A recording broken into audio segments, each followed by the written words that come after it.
kunci atau hilangkan. Kehilangan hadiah ulang tahun buat hadiah yang akan membuat tuan rumah Anda berlindung. Dan koleksi rekor bertiga meja terkeren di dunia. Namun pertama-tama, terkadang permainan terbaik adalah permainan favorit lama. Seperti putar kumpet, yang mana tersesat adalah nama permainannya. Namun terkadang, tepat saat Anda tidak menduganya, kehilangan sesuatu dapat memberi permainan putar kumpet makna yang sama sekali baru. Saya akan memberinya waktu 30 detik, lalu saya akan datang. 1, 2, 3, 4, 5, 6, 7, 8, 9, 1, 0. Hei. Hei, buka pintu ini. Hei, itu tidak adil. Dia tidak membantah saya memiliki kunci, bukan? Oh tidak. Bagaimana saya bisa mendapatkan Priscilla sekarang? Saya tidak bisa meraihnya. Tunggu sebentar. Saya rasa saya tahu cara melepaskan diri dari masalah. Cara mengubah stoples menjadi kaya seni. Lapisan pasir berwarna. Nah, sudah. Aku tahu. Lapisan cair. Madu dulu. Lalu mungkin air. Oh, minyak goreng. Kenapa tidak? Keren. Mereka membentuk lapisan. Mari kita masukkan ini. Lihat apakah di dalam pedasan. Hah. Ini mengapa ini minyak? Pedasan apa yang bisa dilakukan dari sini? Lemparkan dengan cepat.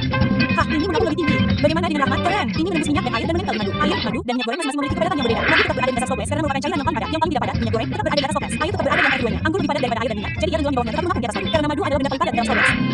Oh tidak. Sekarang seseorang membuat lapisan jus anggur baru di atasku. Pesta ulang tahun Sophie akan diadakan 1 jam lagi dan aku sudah sangat terlambat. Aku akan menyelesaikan penulisan kartu dan sekarang membungkus kado. Sophie sangat suka payung warna-warni, jadi aku akan memberikannya. Oh, payungnya jatuh dari meja. Oh tidak. Mungkin aku tidak sengaja menaruhnya di tempat sampah. Aku harus mencari sesuatu yang lain untuk diberikan padanya. Kasih dan kertas kado ini. Aku tahunya, jika Sophie tidak bisa membawa payung, aku akan membuatkannya sesuatu yang terdengar seperti hujan. Aku akan membutuhkan beberapa kacang mentah dengan ukuran berbeda. Sebungkus paku. Ayo mulai. Aku hanya punya waktu setengah jam. Aku akan menandai jarak yang sama sejauh ini di sekitar saung dan silinder. Ambil paku dan mulai tusukkan melalui karton tempat yang telah kutanda. Paku harus menempel hampir seluruhnya seperti ini. Aku akan terus melakukannya sampai seluruh silinder memiliki paku. Iya. Sekarang aku akan menjadikan Sophie di sekitar tahun untuk menanam paku di tangannya. Paku, bukan jariku.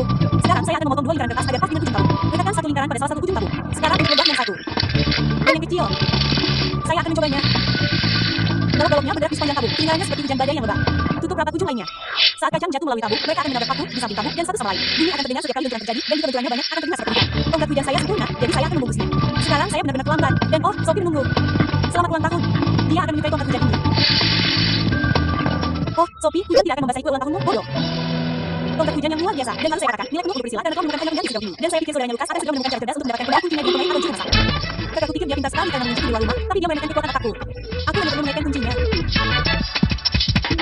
Oh, aku hampir berhasil. Oh, tidak mungkin. Sepertinya ini tidak akan berhasil. Mungkin ada sesuatu yang lain di garasi. Benar, apa yang kita punya di sini? Kawat, gunting, pita isolasi, bak baja, dan obor. Kurasa aku punya bahan untuk membuat magnet. Elektromagnet. Aha, anggap saja dirimu terikat Priscilla. Apa ini? Ini dari ibu. Tantanganmu, jika kamu memilih untuk menerimanya, adalah membuat kendaraan bertenaga balon menggunakan piring yang lama menikah. Ibu selalu berusaha memikirkan koleksi piring yang lama menikah. Usaha yang bagus, ibu, tapi kendaraan bertenaga balon dengan yang menyenangkan. Bagaimana kita melakukannya? Ah, jenius sekali. Kulihat piring yang hitam itu bulat, jadi ada rodanya. Ya, itu masuk akal. Oke, aku mengerti maksudmu. Kamu akan menggunakan balon sebagai semacam mesin jahit. Pintar. Wah, ini bui. Kurasa ide itu gagal. Hei, bantal itu baru saja memberiku ide. Bagaimana dengan bantal udara? Tunggu, aku butuh sesuatu dari dapur. Sebentar saja dengan asistenku dan memperkenalkan Joseph yang hebat, guru kekuatan mental yang luar biasa. Aku punya kekuatan telepati, tidak percaya padaku. Oke, temanku yang skeptis. Sepertinya aku harus membuktikannya. Sekarang, selagi aku berpaling, kamu akan memberitahu asistenku di sini angka antara 1 dan 10, dan aku akan membaca pikirannya dan memberitahumu angka mana yang kamu pilih. Oke, mari kita mulai. Sekarang, dia terlihat sebuah angka terbentuk. Ya, itu menjadi lebih jelas. 4. Tidak yakin. Ya, baiklah, mari kita mulai lagi. Sebentar lagi akan ada kepercayaan pada seseorang yang sangat mudah. 7. Kantong, satu lagi. Koas kita sudah lama tapi bagus. Ketika Joseph meletakkan jari-jarinya di pelipis camot, dia melakukan tahannya. Joseph dapat merasakan otot-ototnya bergerak saat dia melakukan tahannya. Jadi, yang dilakukan hanyalah menghitung otot-otot kami yang menopal. Oh, kamu pasti suka permainan pikiran. Kekuatanmu masih itu. Keren. Hei, biarkan aku membaca pikiranmu. Gimana? Tidak ada apapun di sana untukmu. Oh, terima kasih banyak, Jason. Tapi itu menyenangkanku. Aku bertanya bagaimana keadaan Tyler dengan rangkaiannya dan rangkaianku. Kurasa aku punya jawaban atas tantangan ibu untuk membuat kendaraan tenaga balon dari rekaman ayah. Mari kita coba membuat hovercraft. Itu adalah kendaraan yang mengapung di udara. Pertama, kita perlu tutup botol ini untuk menembakkan balon. Tiup ke rekaman di atas lubang. Oke, itu kuat. Sekarang kamu tiup balonnya. Oke, bagian yang sulit. Kita pasang balon penuh. Hovercraft kita siap untuk melaju di bantalan udara. Kita berhasil. Wow. Hovercraft milik Tyler dan Sophie bekerja saat udara bertekanan tinggi dan balon mengalir keluar dari lubang di piring yang hitam. Udara menyebar di bawah piring yang hitam, menciptakan bantalan udara antara meja dan piring yang hitam. Hovercraft kami berhasil, kami memang pintar.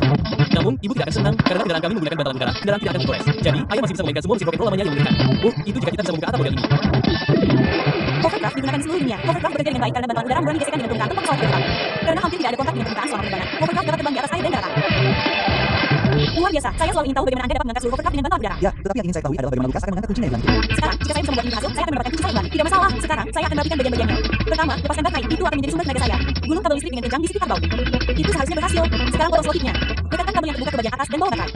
Semoga elektromagnet saya cukup kuat untuk pekerjaan itu. Elektromagnet bergantung pada arus listrik agar dapat bekerja. Listrik yang mengalir dari baterai melalui kawat melalui molekul-molekul di paku, sehingga molekul-molekul tersebut menciptakan medan. Medan yang cukup kuat untuk menarik logam-logam lain. Sekarang untuk ujian besar. Keren, berhasil. Sekarang, di mana kayu panci saya? Saya akan memasak ini dan melihat apakah saya dapat mengambil kunci saya. Kuncinya sama bagusnya dengan kunci saya. Hampir. Ya, dapat. Cemerlang. kemampuan saya yang lucu itu. Datang siap atau tidak? Biasa saja, saya mengundang Liam untuk bermain sepak bola dan hujan turun lagi. Itu yang ketiga kalinya minggu ini. Andai saja saya dapat menebak seperti apa cuacanya. Hei, saya ingat barometer lama ayah. Liam, bantu aku menemukannya. Ayah dulu sering melihat barometernya saat merencanakan perjalanan memanjing. Sekarang gimana barometernya? Oh, rusak. Bagus. Lihat, alat ini bisa memberitahu kapan cuaca akan cerah atau badai. Persis seperti yang kita butuhkan, menyebalkan sekali. Apa yang bisa kita lakukan? Hei, berhentilah memandu. Liam, aku sedang berpikir. Barometer menunjukkan bagaimana tekanan udara berubah dari hari ke hari. Aku ingin tahu apakah kita bisa membuatnya. Pantulan yang menyebabkan itu baru saja memberiku petunjuk tentang cara membuat barometer. Telur kecil ini adalah apa yang disebut pencari sensasi. Sensasional. Oke, petualang kecilku berikutnya. Bagaimana aku bisa mengirim telur ini dalam perjalanan mencari sensasi tanpa menyentuhnya dan tanpa memecahkannya? Aku tahu. Segelas air yang rebus, tisu toilet, produk dan senjata penghancur yang banyak. Piring di atas gelas, tisu toilet di atasnya. Dan telur kecilku yang pemberani. Semuanya seimbang. Sekarang saatnya pertemuan jarak dekat yang sangat berbeda. Oh. Iya. Benda hanya bergerak searah dengan gaya yang diberikan padanya. Sapu menghantam piring dari samping. Jadi, saat piring dan tisu toilet didorong ke samping, telur itu tetap berada di udara hingga gaya gravitasi ke bawah menjatuhkannya langsung ke dalam gelas berisi air. Sekarang saatnya cerita menegangkan berikutnya. Tanaman ini bisa tumbuh dengan lebih banyak sinar matahari. Konon katanya, tempat yang menghadap ke utara mendapat lebih banyak cahaya. Tapi siapa yang tahu di mana letaknya jika dikelilingi oleh gedung-gedung? Saya akan membutuhkan kompas. Saya tidak punya kompas, jadi saya harus membuatnya sendiri. Yang saya butuhkan hanyalah magnet, penggaris, benang katun, gunting, dan sesuatu yang sedikit berbobot. Ikat magnet ke benang, posisikan semuanya. Dan gantung magnet di dinding. Magnet saya berayun ayun. Dan itu artinya utara ada di sana. Magnet memiliki kutub utara dan kutub selatan. Bumi adalah magnet yang besar. Jadi, magnet kecil manapun di bumi akan menyelaraskan kutub utaranya dengan bumi. Jadi, Anda tahu di mana utara berada. Nah, ini tempat yang tepat. Saya akan meninggalkan tanaman saya di sini dan membiarkannya menyerap sinar matahari. Sepertinya tanaman itu siap memanfaatkan sinar matahari yang indah. Itu juga hujan tidak turun. Donna yang mengingatkan saya bertanya-tanya apakah Joseph akan berhasil dengan rencananya untuk memprediksi cuaca. Kita akan melihat apakah kita bisa membuat barometer dan pantulan lamp yang menyebabkan itu memberi saya ide tentang cara melakukannya. Tekanan udara hanyalah berat udara yang menekan kita. Mungkin kita bisa membuatnya mendorong ke bawah untuk membuat sesuatu naik. Ayo. Oke, kita akan membutuhkan setumpuk peralatan dapur. Ayo. Pertama, 3 pensil. Tunggu, saya lupa. Ayo. Letakkan pensil ke botol sehingga bisa berdiri sendiri sejauh 3 kaki saat kita membaliknya. Sedikit selotip tambahan agar kuat. Warna makanan yang tepat agar air kita lebih mudah dilihat. Tiupkan air ke dalam botol. Oh, dan kita perlu mengisi loyang. Hampir sampai penuh. Sekarang, bagian yang sulit, seperti saat Anda memantul di atas bantal dan mendorong saya ke atas. Saya rasa saat udara menekan lebih kuat air di baki, air akan terdorong lebih jauh ke atas leher botol. Permukaan air di sini akan naik. Saat tekanan udara turun, permukaan air akan turun. Apa yang dimaksud dengan bersandar? Oh, pintar. Bagian cuaca. Saat tekanan udara mulai naik lagi, cuaca mungkin akan membaik. Saat tekanan udara turun, cuaca buruk biasanya akan datang. Cuaca tidak banyak berubah, bukan? Kita benar-benar membutuhkan barometer tempat kita dapat melihat perubahan dengan lebih mudah. Hei, saya baru saja mendapat ide cemerlang. Ada 2 cara untuk berburu serangga. Ada cara yang bodoh, Anda mencarinya. Beberapa di antaranya tidak ingin Anda temui. Anda dapat mengambilnya dengan tangan, berhati-hatilah agar tidak digigit. Dan beberapa lainnya Anda hanya perlu mendekati tempat mereka berada. Ups, atau Anda dapat membuatnya mendatangi Anda. Ambil kain berwarna terang dan letakkan di tanah. Sekarang bujuk serangga-serangga itu dengan lembut untuk keluar. Lihat, sisir rambut yang merayap. Lihat laba-laba kecil yang menumpang pada sebut. Mereka sangat mudah dilihat di spray, tetapi beberapa cukup cepat melarikan diri dan spray sulit dipindahkan. Jadi, berikut cara cepat membuat penangkap serangga portable. Ambil 2 tiang bersama-sama, rentangkan hingga membentuk huruf dan letakkan di atas spray dan potong spray untuk membuat 2 segitiga. Lipat tepinya. Letakkan yang satu lagi dengan selotip. Potong ujungnya. Dan penangkap serangga portable. Apa yang berhasil saya tangkap kali ini? Serangga yang merayap. Halo, serangga. Sekarang kita bisa saling berhadapan. Nah, itulah yang saya sebut cara cerdik untuk membuat serangga mampir berkunjung. Nah, seperti yang kami katakan di Bagian Science, apa yang naik pasti turun. Tetapi apakah selalu seperti itu? Tidak mungkin. Tidak mungkin terjadi. Tidak selama hidup saya. Segala sesuatu tidak pernah berjalan menanjak. Saya tidak percaya. Tapi buku ini bilang 2 corong yang didekatkan akan mengelilingi ke atas bukit. Aneh. Gravitasi menarik benda ke bawah. Lihat. Coba aku baca lagi. Oke. Letakkan 2 sapu di satu ujung balok. Sapu itu harus membentuk huruf lalu pasang corong itu dan lihat corong itu mengelilingi ke atas bukit. Mereka menggelinding ke atas bukit. Bagaimana itu bisa terjadi? Maaf, Sof. Bentuknya tidak seperti itu. Tapi perhatikan baik-baik jarak antara sapu dan bagian tengah corong. Mereka sebenarnya menggelinding ke bawah bukit. Jadi, jika buku ini bilang corong menggelinding ke atas bukit, aku hanya bisa menentukan bahwa itu adalah standar buku yang menggelinding ke bawah bukit. Dia punya pengagum rahasia dan dia berusaha merahasiakannya. Tapi aku tahu triknya. Dia menggambar teman spesialnya dengan jus lemon. Kita tidak bisa melihatnya. Satu-satunya cara untuk melihat apa yang ada di kertas adalah dengan memegangnya di atas lampu sampai jus lemon terlihat. Trik pesan rahasia ini berhasil karena panas lampu memecah senyawa dalam jus lemon dan senyawa tersebut berubah warna. Oh, Tim meninggalkan catatan rahasia di atas meja. Aku ingin sekali tahu siapa yang mengagumi. Yang harus kulakukan hanyalah menempelkan kertas itu ke lampu. Oh, Tim menipuku.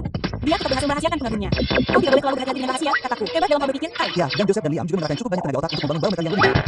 Terlalu sulit untuk melihat perubahan tekanan udara pada barometer ini. Kita akan membutuhkan sesuatu yang sedikit lebih pintar. Kita akan membutuhkan botol lain dan balon. Potong ujungnya. Dan letakkan di atas bagian bawah. Karet gelang agar udara tidak bisa masuk atau keluar. Sekarang sedotan dan peniti. Letakkan ke sedotan. Itu akan menjadi penunjuk kita. Lalu tempelkan sedotan ke bagian atas balon. Ideku adalah saat udara menekan balon, sedotan akan terbalik. Ketika tekanan udara luar lebih rendah daripada tekanan dalam botol, jarum penunjuk akan beralih ke arah yang berlawanan. Barometer membantu memprediksi cuaca karena tekanan tinggi biasanya menghasilkan langit yang cerah dan cuaca yang cerah. Ketika tekanan udara rendah, cuaca seringkali mendung dan hujan. Sekarang untuk bagian terakhir, siapkan tongkat biru dan kapas. Dan satu lagi bagian cuaca yang sangat bagus dari langit. Dan kita berada dalam bisnis prediksi cuaca. Andai saja kita bisa mengangkat jarum penunjuk dan membuat cuaca menjadi cerah. Hei, itu aneh. Hujan berhenti. Itu perubahan cuaca tercepat yang pernah saya lihat. Hei, itu baru barometer yang cukup pintar. Seperti cuaca, menurutku cuacanya berakhir dengan baik-baik saja. Setelah meluncur memulihkan itu, menurutku sudah waktunya kita menyelesaikan episode BK Science ini. Sampai jumpa.